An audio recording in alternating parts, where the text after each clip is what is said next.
मेरे अजीज दोस्तों और बुजुर्गों, आप जानते हैं कि उत्तर प्रदेश में बीजेपी की सरकार बनी। पिछले 4 साल से बीजेपी की सरकार है और उत्तर प्रदेश रियासत के चीफ मिनिस्टर मुख्यमंत्री जनाब योगी आदित्यनाथ है। इन्होंने कोई कसर बाकी नहीं रखी कि भारत के संविधान की धज्जियां उड़ाई जाए। इन्होंने कोई कसर बाकी नहीं रखी कि सिर्फ एक ही मजहब की, एक ही तबके की, एक ही जात बरादरी की बात करें। इनका हालिया बयान आपने सुना होगा कि उत्तर प्रदेश के मुख्यमंत्री ने यह कह दिया कि भारत को विश्व में उसका मुकाम इसलिए नहीं मिल रहा है क्योंकि हम सेकुलरिज्म को मानते हैं। मैं उत्तरला की सरजमीन में खड़े होकर उत्तर प्रदेश के मुख्यमंत्री को ज्ञान देना चाहता हूं, उनको बताना चाहता हूं कि शायद उत्तर प्रदेश के मुख्यमंत्री ये भूल चुके हैं कि जिस संविधान पर उन्होंने कसम खाकर उत्तर प्रदेश के मुख्यमंत्री बने, उसी संविधान में योगी जी, अगर आप नहीं जानते तो मैं आपको बता रहा हूं कि जिस संविधान को बाबा साहिब अंबेडकर ने बनाया, उस संविधान में मेरी आपसे गुजारिश है कि आप भारत के संविधान की आर्टिकल 14 को पढ़ लीजिए, आर्टिकल 19 को पढ़ लीजिए, आर्टिकल 22 को पढ़ लीजिए, 25 को, 26 को, 29 और 30 को पढ़ लीजिए। योगी जी, किसी को बिठा लीजिए और उससे कहिए कि एक शेरवानी टोपी पहनने वाला यहां पर आकर एक भड़काऊ भाषण देकर गया है, जरा मुझे इस बारे में समझा दो। आप अंदाजा लगाइए कि देश के सबसे बड़े प्रदेश के मुख्यमंत्री हैं और जिस संविधान में सेकुलरिज्म लिखा गया, उसी के बारे में उत्तर प्रदेश के मुख्यमंत्री कहते हैं कि वो सेकुलरिज्म पूरी दुनिया में, विश्व में भारत को उसका मुकाम दिलाने से रोक रहा है।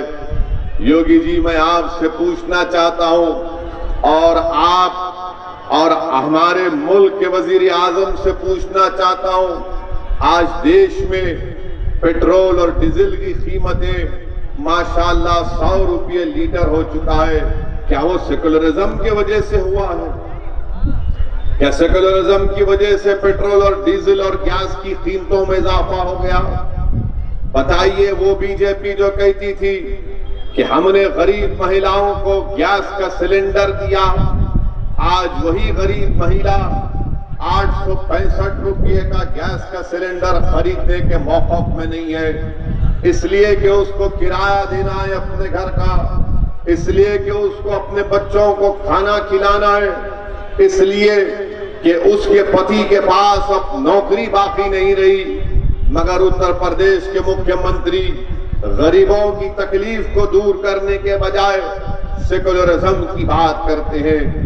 मैं उत्तरला की सरजमीन पर खड़े होकर आपको बताना जरूरी समझता हूं कि आप जानते हैं कि जब से बीजेपी की सरकार बनी, 2017 से 2020 के दरमियान में 6,775 एनकाउंटर हुए, 6,475 एनकाउंटर हुए, जिसमें से मरने वालों की तादाद 37% मुसलमानों की, 37% मुसलमानों की थी।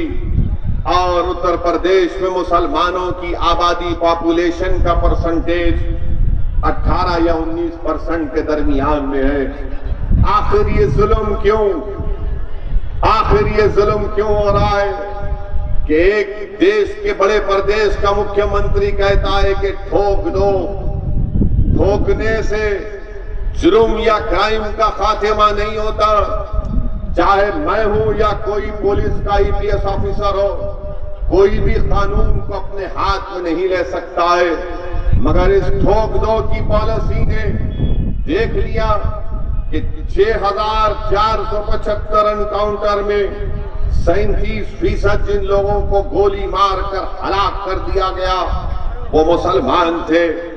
बताइए मेरे अजीज दोस्तों और बुजुर्गों, क्या ये हुकूमत संविधान के तहत काम कर रही है? क्या उत्तर प्रदेश में रूल ऑफ लॉ है या रूल बाय गन है? इसका फैसला यकीनन उत्तर प्रदेश की जनता करेगी। मेरे अजीज दोस्तों और बुजुर्गों, आज बड़ी बड़ी बातें की जाती हैं, मगर मैं आपको याद दिलाना चाहता हूं कि उत्तर प्रदेश में बल्कि पूरे मुल्क में CAA NPR NRC के खिलाफ एहतजाज हुआ।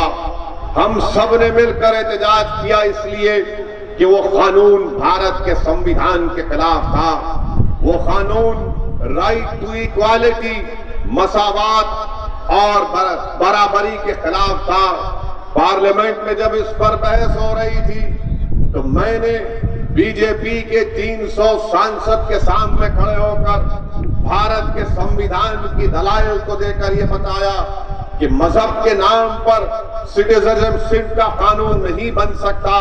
मजहब के नाम पर आप मुसलमानों से सिटीजनशिप नहीं छीन सकते। और मैंने पूरी पार्लियामेंट में सांसद में खड़े होकर उसको काला कानून करार दिया और उस काले कानून की कॉपी को फाड़ा।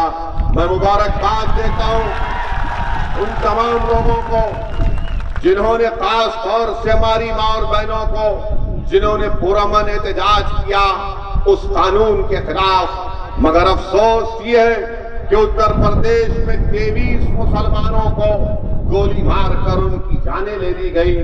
बताइए ये कौन सा इंसाफ है कि गोली मारकर इनको जान ले ली जाती है? और ये मैं नहीं कह रहा हूं, सुप्रीम कोर्ट के रिटायर्ड जस्टिस की रिपोर्ट है, रिटायर्ड जज की रिपोर्ट है, जिन्होंने कहा कि उन बच्चों की जान लेने के लिए गोली मारकर उनको खत्म कर दिया गया। वो 23 मरने वाले कहां के थे? अलीगढ़ के थे, मुजफ्फरनगर, आपके माओ बैरेज और बुलंदशहर से इनका ताल्लुक था।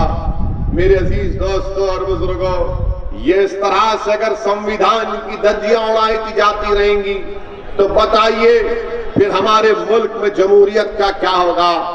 उत्तर प्रदेश में फ्रीडम ऑफ एक्सप्रेशन का क्या होगा?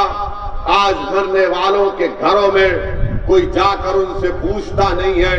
वो 23 लोग जो मर गए, आज दुनिया उनके घर की तरफ रुख नहीं करती। कोई उस मरने वाले माँ की बेटे से जाकर नहीं पूछता कि माँ तू सुकून में है या नहीं। मरने वाले बेटे के बाप के पास कोई जाकर उससे पूछता नहीं है कि चचा आपकी जिंदगी कैसे गुजर रही है। अल्लाह ही बेहतर जानता है कि जिन लोगों की जानें चली गई आज उनके घर में कितना गम होगा, कितनी तकलीफ और कर्ब में अपनी जिंदगी गुजार रहे हैं। मगर मैं आपको ये बात बताने आया हूं कि याद रखो मेरे अजीज दोस्तों और बुजुर्गों, इस मुल्क और इस मुल्क के संविधान को बचाने के लिए हमको अपनी जान के नजराने भी देना पड़े तो हम देते रहेंगे। अगर हमको अपनी जान कुर्बान करना पड़ा तो यकीनन इंशाअल्लाह ताला अगर मैं आप एक खून का खतरा बहाएंगे, मैं आपसे वादा कर रहा हूं कि मैं हमेशा अल्लाह से दुआ करता हूं कि अल्लाह तू मुझे जब तक इस दुनिया में जिंदा रखेगा मुझे ऐसी जिंदगी दे कि दमे वापसी तक मैं तेरे सामने सजदा करूं, इख्तिदार की कुर्सियों पर बैठने वालों के सामने अपने सर को ना झुकाऊं।